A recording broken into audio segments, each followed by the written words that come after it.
সর্বপ্রথম থোড়গুলোকে কেটে নেব। কাটার পদ্ধতিটা দেখে নিন।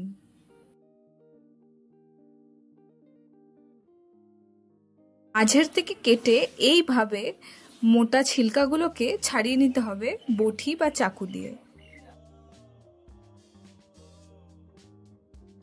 এইবারে মোটা উপরের লেয়ারটা ছাড়িয়ে দেওয়ার পরে থোড়গুলোকে কাটার পরে দেখবেন একটা রশি বা জালের মতন বেরোচ্ছে, সেটাকে এরকম করে আঙ্গুলে পেঁচিয়ে পেঁচিয়ে সাবধানে ফেলে দিতে হবে। এটাকে না ফেললে খাওয়ার সময় গলায় লেগে যাওয়ার অনেক বেশি চান্সেস থাকে।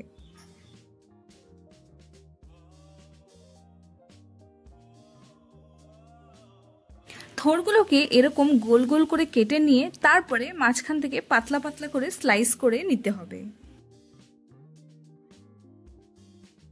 এবারে একটা মিক্সিতে 2 ইঞ্চ আদা, তার সাথে 8-10টা গোলমরিচ আর 5-6 পিস কাঁচা লঙ্কা দিয়ে সামান্য জল হালকা আধছিবড়া করে বেটে নিতে হবে।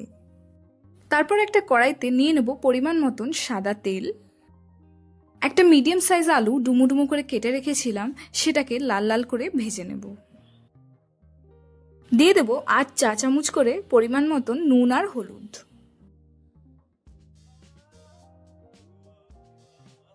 এরপরে ওই সেম তেলের মধ্যে শুকনো লঙ্কা 2 গ্লাস, 2 তেজপাতা, তার সাথে দেখে নেবেন পরিমাণটা, এই কয়টা গোটা গরম মশলা দিয়ে দেব।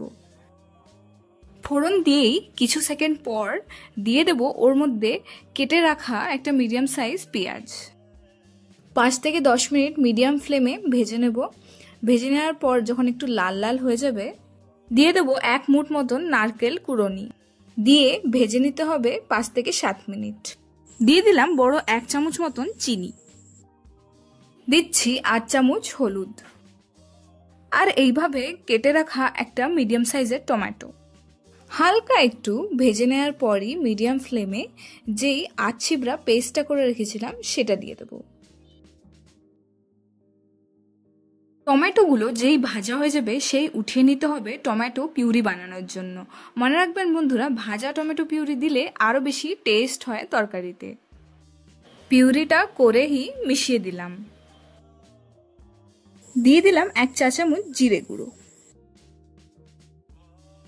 1 মুঠ মোটামুটি 50 গ্রাম কাঁচা ছোলা আমরা ওভারনাইট ভিজিয়ে রেখেছিলাম, তারপরে সকালবেলা 4টে সিটি দিয়ে অ্যাড করে দিচ্ছি। এতে অবভিয়াসলি টেস্টটা বাড়ে। আপনারা যদি রাত্রেবেলা ভিজিয়ে না রাখতে পারেন, 4 ঘন্টা যদি গরম জলেও ভিজিয়ে রাখেন, সেম কাঁচা ছোলাগুলো তৈরি হয়ে যাবে, মানে সেম সফটনেস এসে যাবে আর সেদ্ধও হয়ে যাবে, সেটাকেও আপনারা দিতে পারেন। এরপর মিলিয়ে দেব ভেজে রাখা আলুগুলোকে। সবগুলো মিলিয়ে নেড়ে নিতে হবে 10 থেকে 15 মিনিট মিডিয়াম ফ্লেমে।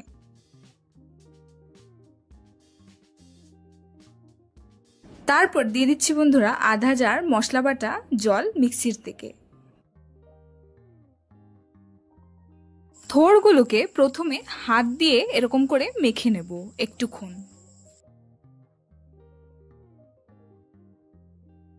তারপর মিক্সিতে দিয়ে আধছিবড়া করে বেটে নিতে হবে।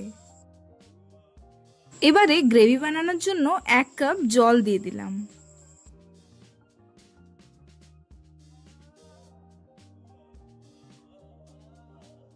থোড়গুলো দেখতে পাচ্ছেন এরকম আধছিবড়া করে বেটে দিয়ে দিতে হবে গ্রেভিটার মধ্যে।